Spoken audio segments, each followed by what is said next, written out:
Video में हम बात करेंगे यूरी स्पेस टैबलेट्स के बारे में। तो सबसे पहले जान लेते हैं इस टैबलेट्स के बारे में। इस प्रकार की इसकी पैकेजिंग होती है, ठीक है। अब इसका हम बारीकी से पूरा क्लासिफिकेशन देखेंगे। तो सबसे पहले देखो, यूरी स्पेस टैबलेट ये जो है एंटी मस्कराइन क्लास की ये मेडिकेशन, ठीक है। ये एंटीबायोटिक्स नहीं है। इसके अलावा जो है ये कैसे वर्क करती है, ये रिलैक्स करती है स्मूथ मसल को ऑफ यूरिनरी ट्रैक्ट और ब्लैडर पे, और स्मूथ करके जो है क्या करती है, जो यूरिन पे दिक्कत है उसको सॉल्व करती है। ये एंटीबायोटिक्स नहीं है। और इसके अलावा जो है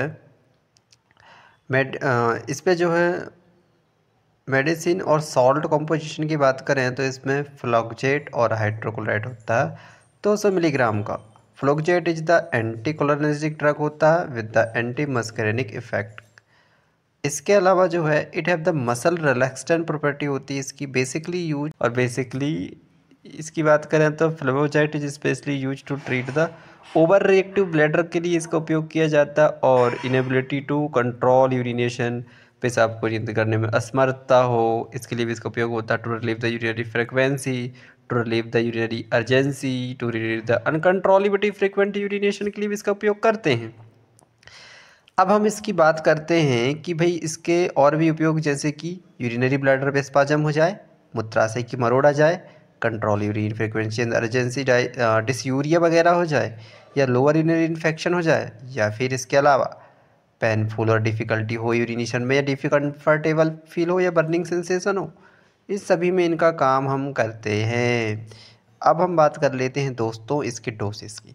तो 100 से 200 मिलीग्राम 3 टाइम्स या 4 टाइम्स देते हैं एक दिन में इसको। तो ये डोज आप देख लेना। अभी हम आगे बात करते हैं वर्किंग कैसे करती है। तो ये मैंने बताया कि मसल रिलैक्सेंट एक्टिविटी करती है ना, तो ये क्या काम करेगी, रिड्यूस करेगी मसल का कॉन्ट्रैक्शन ऑफ ब्लैडर का, और क्या करेगी, रिड्यूस करने के बाद इंक्रीज करेगी, क्या इंक्रीज करेगी ये यूरिनेशन को। तो increasing the volume of the urine that the your bladder can hold, thus reduce the urinary frequency and urgency to urinate। तो कैल्शियम ब्लॉकिंग एक्टिविटी भी होती है इसकी। क्यों? क्योंकि involve the intracellular cyclic AMP accumulation and calcium blocking activity। Calcium involved in the muscle contraction, so muscle contraction will reduce।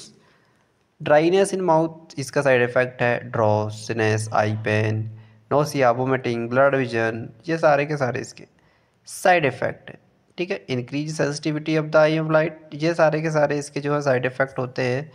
और contradiction की बात करें ना, तो इसमें flavoxate hydrochloride is the contradicted in patient who have any of the following obstructive condition. मतलब किसी को ऑब्स्ट्रक्टिव कंडीशन होती है तो इसका इस्तेमाल नहीं करना चाहिए। Obstructive uropathies of the lower urinary tract infection हो तब भी इसका उपयोग ना करें।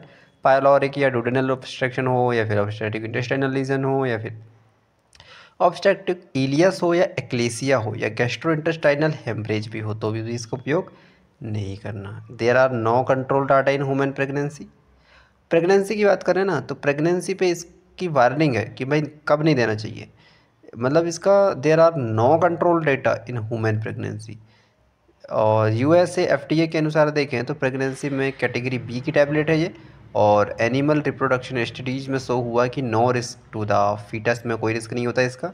There are no adequate and well controlled studies in the pregnant women, use recommended only the clear if clearly needed. अगर ज़रूरत हो तो ही इसका उपयोग करें, नहीं तो ना करें। तो आई होप कि आपको हमारा वीडियो समझ में आया होगा। अगर आया है तो वीडियो को लाइक और शेयर करना बिल्कुल ना भूलें। Thank you.